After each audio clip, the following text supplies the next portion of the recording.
Well, good evening, fellow gardeners.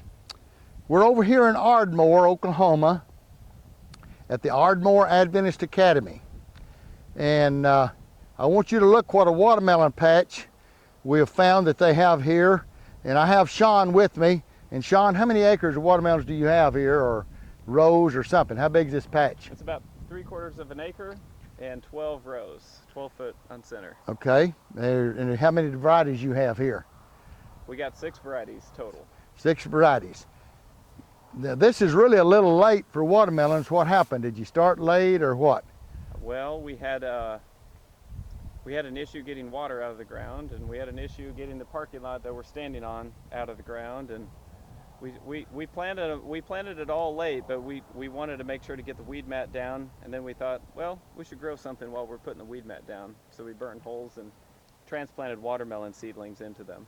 Good. Okay. It is late, but the Lord is blessed. Yeah, they're claiming this is the reason we're having hot weather right on into the 1st of October, is because the Lord was keeping it warm so these watermelons will grow. Maybe the truth of it, but anyway, we will see.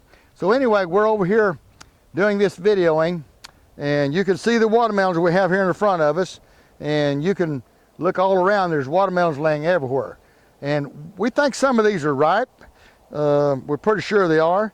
We're going to cut one here in a minute, but we wanted to make this video to encourage other students to grow something, either whether it's watermelons or carrots or tomatoes, cucumbers, squash, peppers. We need to teach these kids to grow something, because this is what we're encouraged to do. We need to grow some of our own food. So anyway, that's the reason we came by and talked to Sean this afternoon. And we're gonna cut one of these watermelons. Sean, if you want to get your knife out and look here at the watermelons laying right here together. If you'll cut this one right here, Sean, we'll see what it looks like. You want to cut that one, not this one? Yeah, we'll take that one on over to the next group we're going to meet. And he's gonna cut it open and see what it looks like.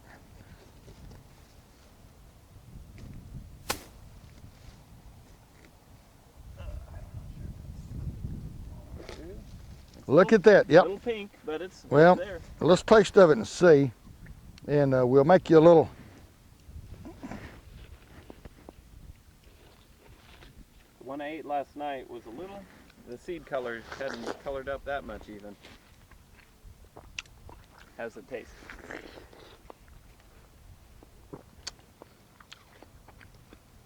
It's not bad for a late watermelon.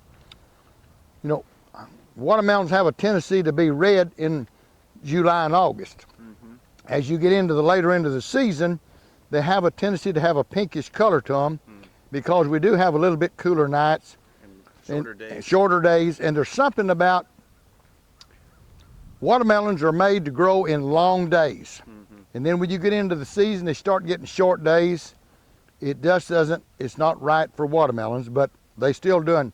You can see this patch. It's wonderful out here. I see blooms everywhere, which they're not going to make. And the little teeny watermelons we see here may not make. We'll see if they do. But these huge ones here we have here, they're going to make. So we're proud of this academy of teaching these children how to grow watermelons. And yes, they're going to put a greenhouse here in the place of this, but they wanted to keep the weeds down this year, and they've done a good job. It's beautiful out here. I don't see any brown leaves or anything. It's a beautiful patch, Sean, and I appreciate you teaching children how to do this. And by the way, what is your title here? School Garden Education Manager.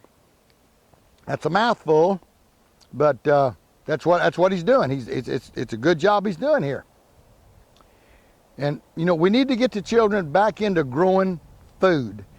That's one of the main interests that we should have with our children, is get them back into the food. So we're gonna shut this off. Sean, I thank you. I appreciate you for letting us come out and video. This is Ardmore Adventist Academy, and they have a beautiful brick or rock school. You call it here brick and rock both, and it's a beautiful school.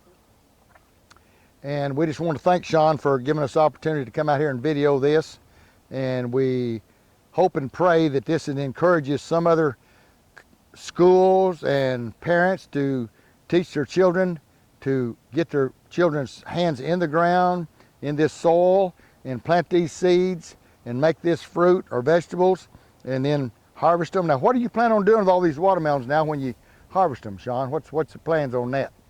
We have an article that'll be coming out in the Ardmore, as well as I think we'll just end up giving them into the community. What we would like to do is make sure that we keep the community first, and we can help to nourish them and bring better health into Oklahoma. We're actually in one of the poorest health regions of the country, and the more we can eat fresh fruits and vegetables, the more the kids can learn how to minister to other people. That's what we're after. Well, I just think it would be nice, you've got lots of watermelons out here all over this patch. I think it'd be nice if you harvested some of these in a few days after this article comes out and have a watermelon feed That's what we're thinking for the community, and ask the parents to bring the children with them and get a hold of this and taste of it and see how nice it is. And I will tell you how these watermelons grow. Most people don't realize, but that stem is tied to the end of the watermelon. Its nourishment comes up through that stem and goes into there and around that rind. And on each one of those seeds, there's a little string that keeps that tied to the rind. Now you can ask people, and 90 out of 100 people will tell you that the seeds point towards the center, but the seeds points towards the outside, and there's a little vein that's tied to the end of that seed that goes out and ties onto that rind, and that's what feeds that seed to mature it. It doesn't just hang out in there, not being tied to the rind.